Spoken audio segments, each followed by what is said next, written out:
Okay, let's start.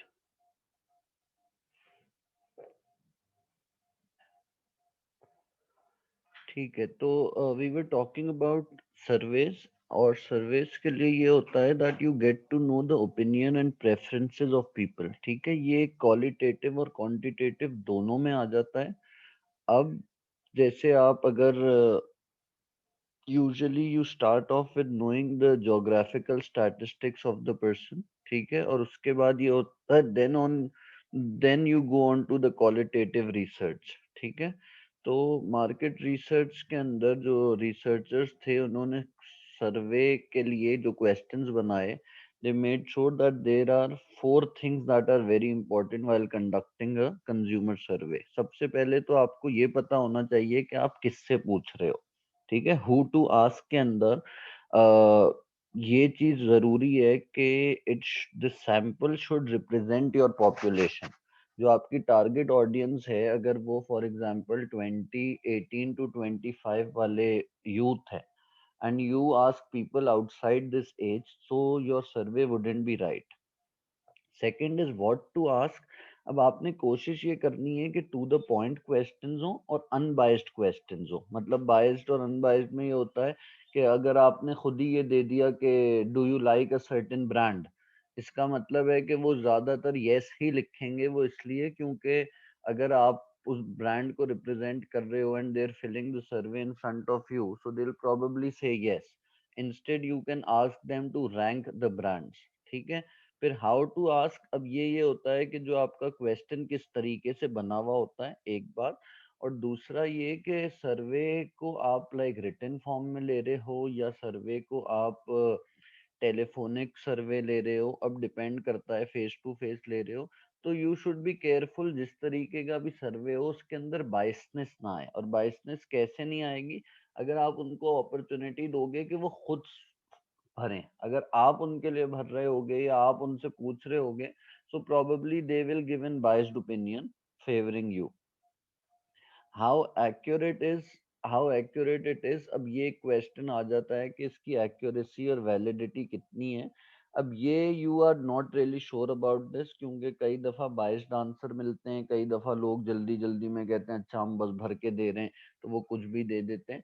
But try to make sure that you go to people who are professionals and who want to like participate in this. then only you will be able to get the accurate and relevant answers।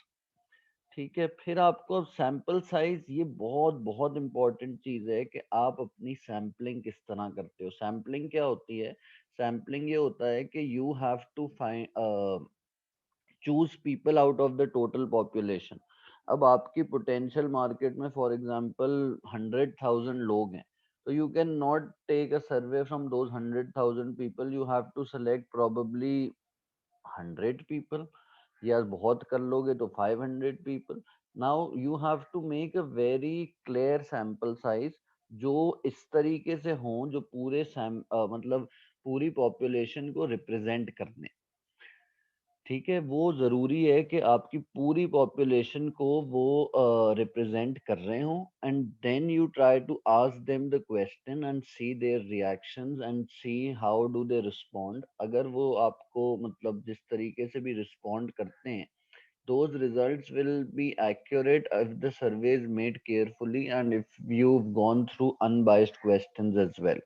ठीक है, तो जरूरी तो नहीं है कि बिल्कुल सही होगा, बट कोशिश ये करनी है कि ज्यादा से ज्यादा चीजें आर राइट।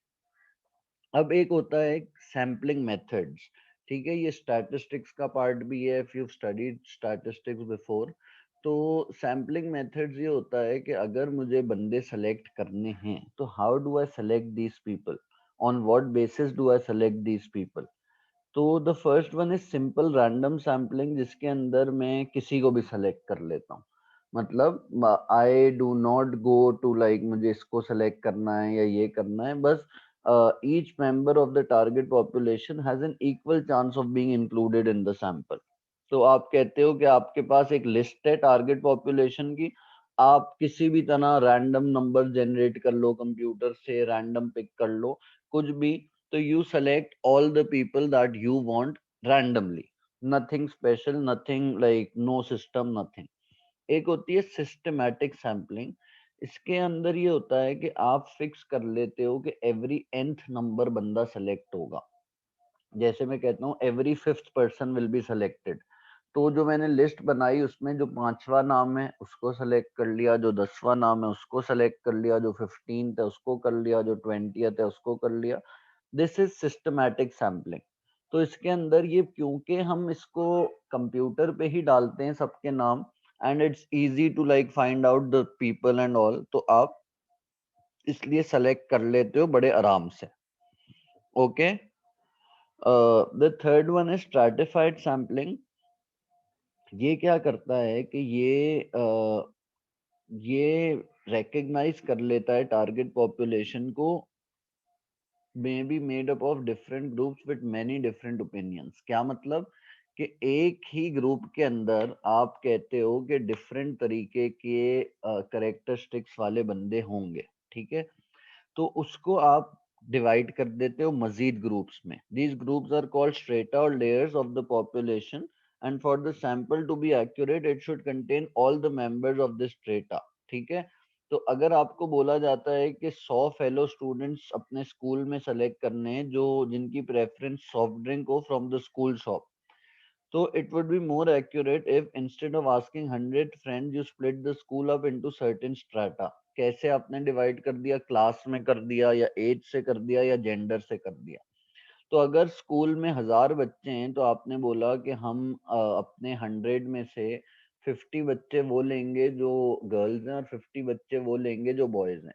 फिर उस 50 गर्ल्स में से आपने बोला कि हम क्लास 7 में से 20 लेंगे, क्लास 8 में से 20 लेंगे और क्लास 9 में से 10 लेंगे। तो this is how strata sampling happens कि आप मजीद डिवाइड कर देते हो अपने ओवरऑल पॉपुलेशन को into further layers and then you go on to select. सही है। उसके बाद we have quota sampling. Quota sampling का मतलब होता है कि एक चीज फिक्स कर दी, कोटा बना दिया कि out of the 100 people who needs to be selected 65% male होंगे, 35 फीमेल होंगे, बस। So this is the like this is how you do it. या आपने कह दिया कि 30% जो हैं वो एज ग्रुप 10 to 20 के बीच में होंगे। This is how you select people. All right, the last one is, ये प्रोबेबिलिटी सैम्पलिंग है सारी। और लास्ट वन जो है वो है क्लस्टर सैम्पलिंग। इसके अंदर ये होता है कि आप जो है वो अपने सैंपल को, जो भी अवेलेबल सैंपल है या टारगेट पॉपुलेशन है वो ज्योग्राफिकली डिस्पर्स्ड है। तो आप उस क्लस्टर सैंपल में से क्लस्टर सैम्पलिंग में क्या बोलोगे कि आप बोलोगे मैं हर ग्रुप से इतने बंदे लूंगा। ठीक है, हर ग्रुप से मतलब आप फिक्स कर दोगे कि यार ये पूरी पॉपुलेशन, जैसे कराची से 20 लोग होंगे, हैदराबाद से 20 होंगे, इस्लामाबाद से 20 होंगे। सो this is cluster sampling when you draw sample forms और आप ये सेलेक्ट कर लेते हो वो पूरी पॉपुलेशन में से कि इस जगह से मैं इतने लोग सेलेक्ट करूंगा। अच्छा, ये सारा था प्रोबेबिलिटी सैम्पलिंग, मतलब using probabilities if you studied that. अब एक होता है नॉन प्रोबेबिलिटी सैम्पलिंग, जिसके अंदर प्रोबेबिलिटी का कोई काम नहीं है। ठीक है, अब आप जो है वो रैंडम अपनी मर्जी से चल रहे हो, अपनी जजमेंट से, अपने इन्फेरेंस से लोगों को सेलेक्ट कर रहे हो। तो उसमें सबसे कॉमन मेथड तो होता है कन्वीनियंस सैम्पलिंग। कन्वीनियंस का मतलब है जो आपको आसानी से समझ आ जाए, जो आसानी से मिल जाए। अब अगर मुझे सर्वे कराना है तो मेरे लिए ये होगा कि मैं आसानी से आपके ग्रुप पे डाल दूं या A2s वाले ग्रुप पे डाल दूं। So it's easy for me to understand के यार ये मेरे लिए कन्वीनियंट था because I know you people and I have this group, so I will send the survey to this group.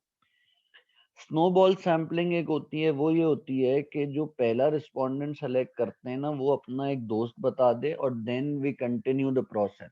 Waleed को मैंने बोला कि तुम मेरे प्लीज मेरा सर्वे भर दो, उसने कहा ठीक है मैं भर दूंगा। फिर मैंने वलीद को बोला कि किसी को रेफर कर दो, वलीद ने अपने एक दोस्त को रेफर कर दिया।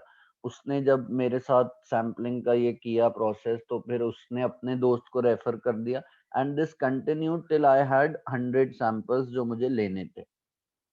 फिर एक होता है जजमेंटल सैम्पलिंग। उसका ये मतलब होता है कि रिसर्चर अपनी मर्जी से इस बेसिस पे चूज करता है जो उसको लगता है कि is more relevant.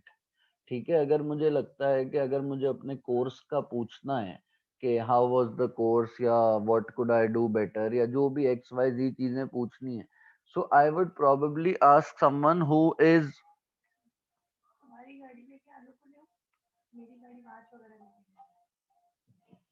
So I will probably ask someone who has taken all the classes. This is my judgment. ठीक है। अगर मैं ये बोलूंगा कि वो बंदा या बंदी जिसने पूरी क्लासेस ली हैं, he or she would be the better person to answer the question, तो फिर जो है it is a better option to select।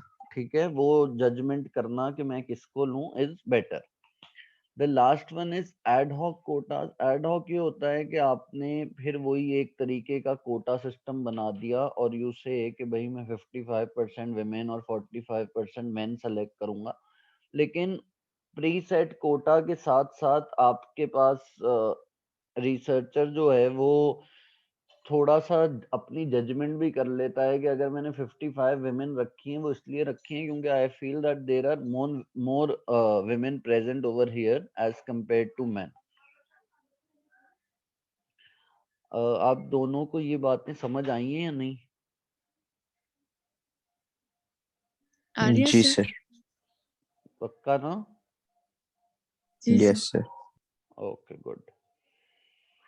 Okay. अब आपको एक क्वेश्चनएयर डिजाइन करना पड़ता है। अब जैसे वही survey questionnaire, both of them are the same things, so you need to ask certain questions. अब ये क्वेश्चनएयर, these are not the things that they'll ask you in the paper to design a questionnaire and all, but you should be aware कि वो किस तरीके से बनता है। देखो उसके अंदर ओपन एंडेड क्वेश्चंस और क्लोज एंडेड क्वेश्चंस दोनों होते हैं। ठीक है। तो आपको इस बात पे फोकस होना चाहिए कि आप एक ऑप्शन फिक्स नहीं दो। जैसे अगर आप उनसे पूछोगे इनकम लेवल, तो ये नहीं बोलो is it 20,000, no, give them a range. Income levels question mark, नीचे ऑप्शन में दे दिया 10,000 टू 20,000, 20,000 टिल 30,000 और इस तरीके से। ओपन एंडेड क्वेश्चंस क्या होते हैं, जिसके अंदर एक वाइड रेंज होती है और वो अपनी मतलब क्रिएटिव इमेजिनेटिव रिस्पॉन्स दे सकते हैं। बट इसको आपके लिए मुश्किल हो जाता है कि मैं इसको अपने एनालिसिस में किस तरीके से रिकॉर्ड करूं, क्योंकि अब 100 लोग डिफरेंट सोच से आंसर देंगे, सो आपके पास 100 डिफरेंट आंसर्स हो जाएंगे। सही है। लेकिन क्लोज्ड क्वेश्चन में क्या है कि आपके पास पहले से ही 2-3 ऑप्शंस हैं limited, and they have to select out of all those options. सही है। तो ये अच्छा आइडिया नहीं होगा that you always ask open ended questions. जरूर पूछो, but it shouldn't be like more than 2 to 3, क्योंकि फिर उसको जब आप अपने पास रिकॉर्ड करोगे और एनालाइज करोगे, सो it would be very very difficult. तो लोग क्या करते हैं, लोग जो हैं वो इस तरीके का क्वेश्चन पूछ लेते हैं कि what do you like in the product. अब आप व्हाट डू यू लाइक में ये पूछ लोगे कि packaging, product itself, the price of the product, the satisfaction, इस तरह की चीजें पूछ ली, ताकि वो एक पे अगर टिक करता है तो फिर जब आप एनालाइज कर रहे होगे तो यू नो कि 20 लोगों ने प्राइस पसंद की है, 30 people have selected this, and then you can analyse. Other than that अगर आप ओपन एंडेड चॉइस दे दोगे तो फिर उनके लिए मतलब आपके लिए बड़ा मुश्किल हो जाएगा उसको संभालना। Okay. Other things that should be taken care of, ये बात हो कि जो आपका सर्वे है, you are making the objectives of the research clear so that questions can be focused on these. अब आपको ये पता हो कि आपका रिसर्च ऑब्जेक्टिव क्या है, you follow that and you make the questions according to them. सवाल बड़े क्लियर लिखे हुए हों, अनएम्बिगुअस क्वेश्चन हो, मतलब क्लैरिटी हो उसमें, कोई ये नहीं हो कि इसके बहुत सारे आंसर्स बन रहे हो, नहीं, क्लैरिटी होनी चाहिए। ठीक है। जो भी क्वेश्चन हो वो एक लॉजिकल सीक्वेंस में हो, ये ना हो कि पहला क्वेश्चन मैंने प्रोडक्ट का पूछा, उसके बाद मैं उसकी एज पूछ रहा हूँ, फिर मैं एज के बाद उससे पैकेजिंग पूछ रहा हूँ, नहीं। एक फोकस होना चाहिए, पहले एज पूछ, अगर एज ग्रुप पूछना चाहते हो तो एज ग्रुप पूछो, इनकम लेवल पूछो, फिर आओ कि वो किस तरह के प्रोडक्ट्स लाइक करते हैं, फिर वो किस प्रोडक्ट में क्या लाइक करते हैं, अब लॉजिकल सीक्वेंस।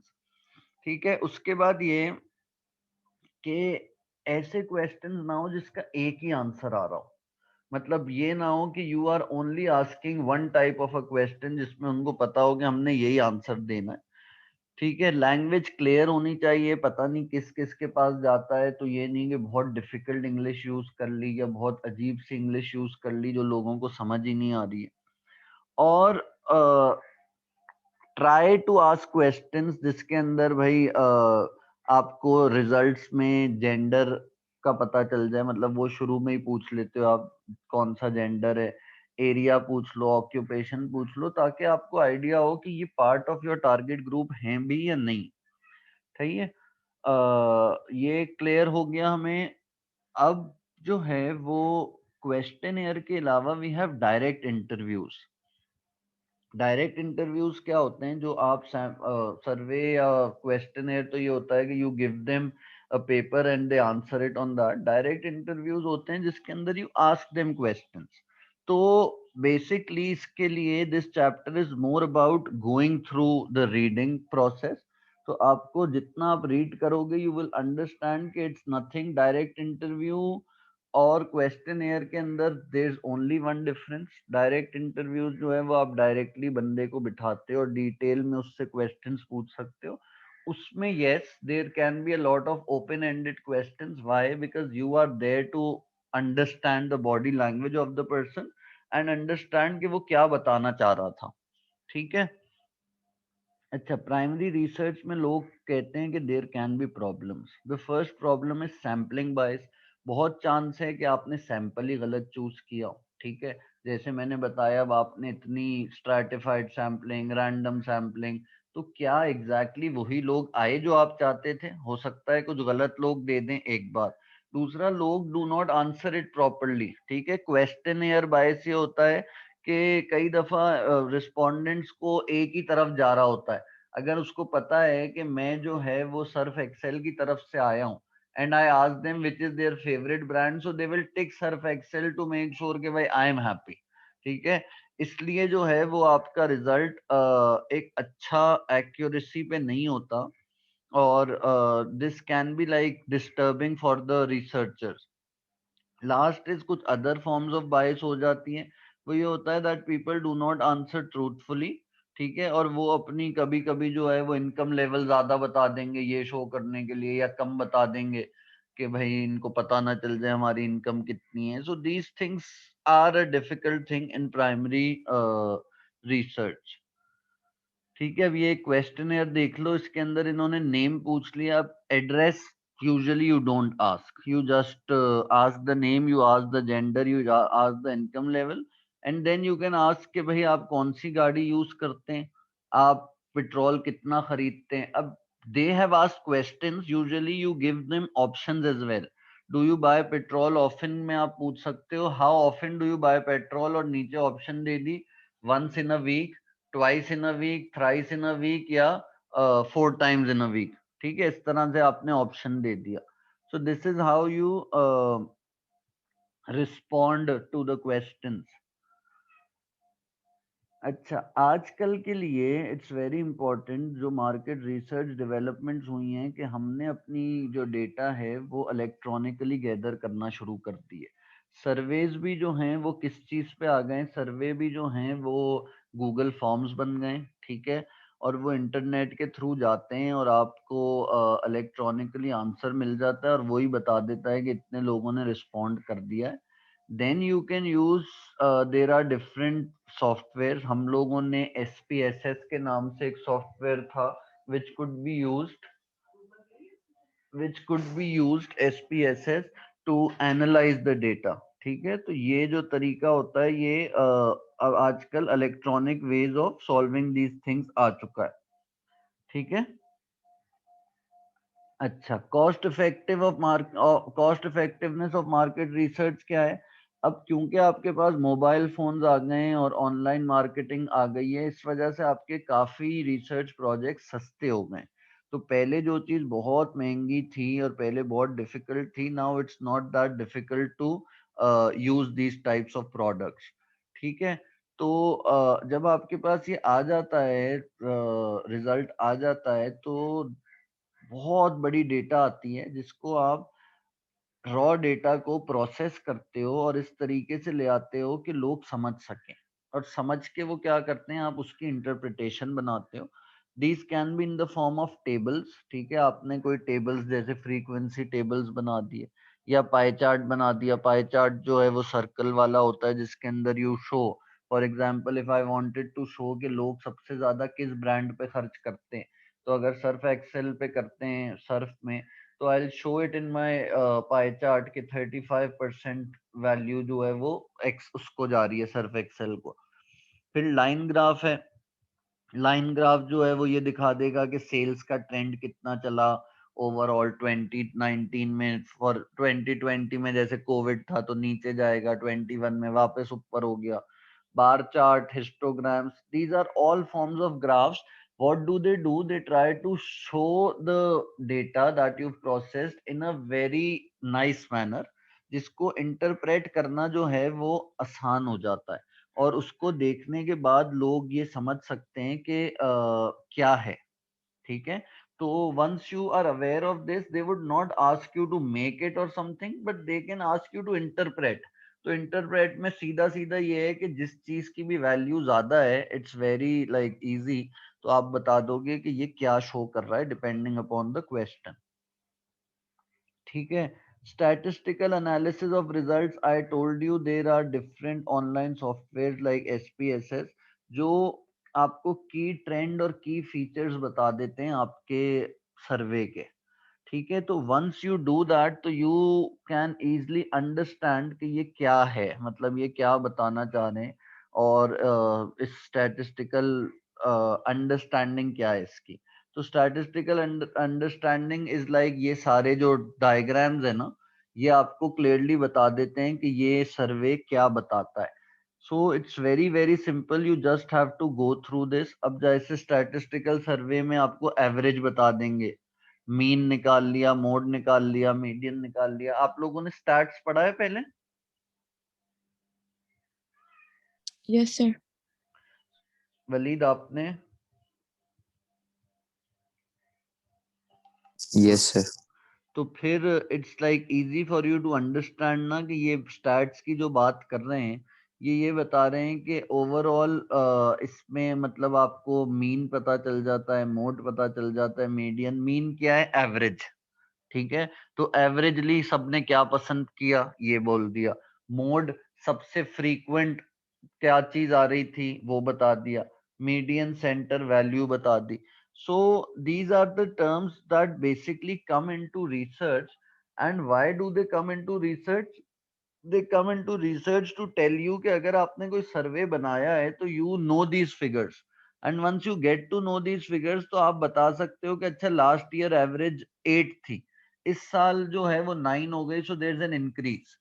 लास्ट ईयर लोगों ने ज्यादा ट्रैवल किया था बस से, तो मोस्ट फ्रीक्वेंट ट्रैवलिंग बस थी, इस दफा मोस्ट फ्रीक्वेंट ट्रैवलिंग जो है वो बाइक हो गई है। So this is what they tell you through mode, median and mean, which is stats. अच्छा, again going on to the same type of thing, ये फ्रीक्वेंसी डेटा वो होती है जो आप फ्रीक्वेंसी टेबल्स बना देते हो, जिसके थ्रू आप हिस्टोग्राम और सब बना सकते हो। इफ यू स्टडीड स्टैट्स, तो this is not something that is new to you, और this is not something that is usually asked, मतलब ये आपसे बनाने को नहीं कहेंगे। ये दिल जस्ट टेल यू कि इसका मतलब क्या है। अब फ्रीक्वेंसी डेटा में जो हाईएस्ट फिगर होगी वो मोड होता है, तो इसका मतलब ये है। जो एवरेज है उसका मतलब है मीन होता है। So you just have to tell them this, ठीक है। Any questions on this? You want me to explain it further, या आप लोगों को ये बात समझ आ रही है? समझ आ रही है सर। समझ आ रही है। ठीक है। रेंज क्या होता है? रेंज जो आपकी सबसे हाईएस्ट फिगर है और सबसे लोएस्ट फिगर का जो गैप होता है, उसको हम रेंज बोलते हैं ना, highest result minus lowest result. तो ये क्या चीज बताती है? ये बताती है कि भाई इनइक्वालिटी कितनी है, सही है। अब आपका मतलब रिजल्ट कितने एक्सट्रीम पे जा सकते हैं और कितना डिफरेंस आ सकता है, range will only tell you that. Interquartile range जो है वो हम 25% पे निकालते हैं, फिर 50 पे हमारा मीडियन होता है, फिर 75% पे निकालते हैं। सो this is not something that is like part of business studies a lot, इसलिए आप लोगों को इसमें कंफ्यूज होने की जरूरत नहीं है. Let's do one last thing, इसके हम एडवांटेजेस और डिसएडवांटेजेस या यूजेस और वो पढ़ लेते हैं. मीन का यूज क्या है कि जब when the range of result is small, the mean can be a useful indicator of likely sales level per period of time. आपको एक एवरेज मिल जाएगी कि एवरेजली इतनी सेल हो रही है, ठीक है. तो आपको आइडिया होगा कि हमें जो है वो कितने जल्दी जल्दी रॉ मटेरियल रीऑर्डर करना है. उसके अलावा यू कैन मेक कंपैरिजंस, ठीक है. अगर आपको कोई भी सेट ऑफ डेटा है तो आप कंपेयर कर सकते हो कंपेटिटर्स से भी.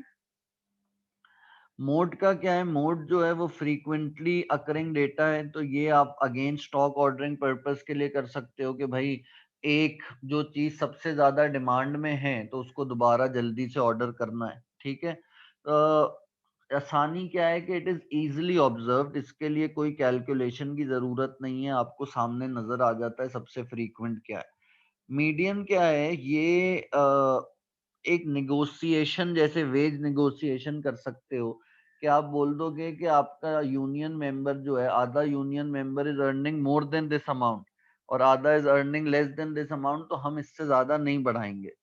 या ऑफन यूज्ड इन एडवर्टाइजिंग, कैसे, example the reliability record shows that our product are always in the best performing 50% of all brands. मतलब अगर आप मीडियम के ऊपर हो तो इसका मतलब है आपकी परफॉर्मेंस बेटर है. Again it is easy to assess that, ठीक है. और इसका फायदा ये है कि जैसे मीन तो कोई एक्सट्रीम रिजल्ट से इन्फ्लुएंस हो जाता है ना, मीडियन कभी भी इन्फ्लुएंस नहीं होता. तो इट्स लाइक वेरी इजी कि आप मीडियन यूज करके इसको यूज क्या नाम है, मीडियन को यूज कर लो फॉर दिस पर्पस. सही है. तो with this we are done with the chapter.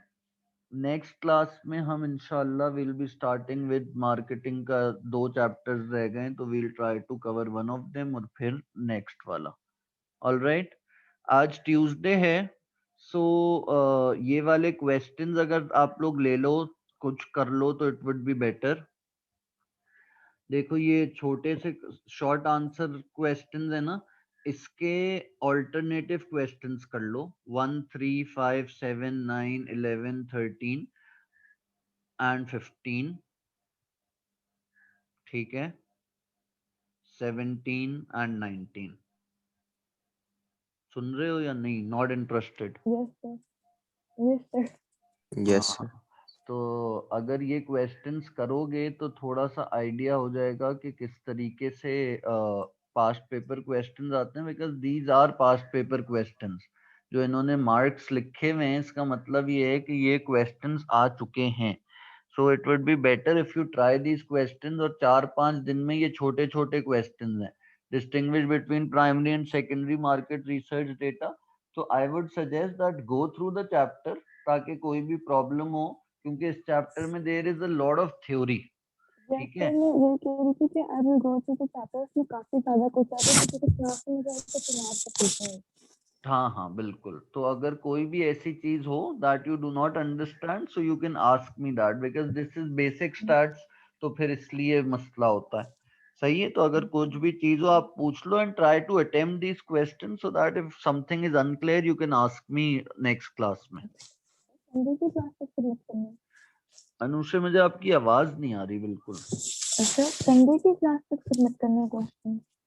Sunday की क्लास तक सबमिट करना है क्वेश्चन. कब कंडक्ट करनी है? सर संडे की क्लास तक क्वेश्चन सबमिट करने हैं. हाँ हाँ हाँ, संडे की क्लास तक सबमिट करो, ताकि try to do it before the class, so that I could also go through it कि आपने क्या किया है. वरना संडे की क्लास तक भी कर दोगे तो हम उसी वक्त भी देख सकते हैं. Okay sir. ठीक है. चलो, अल्लाह हाफिज.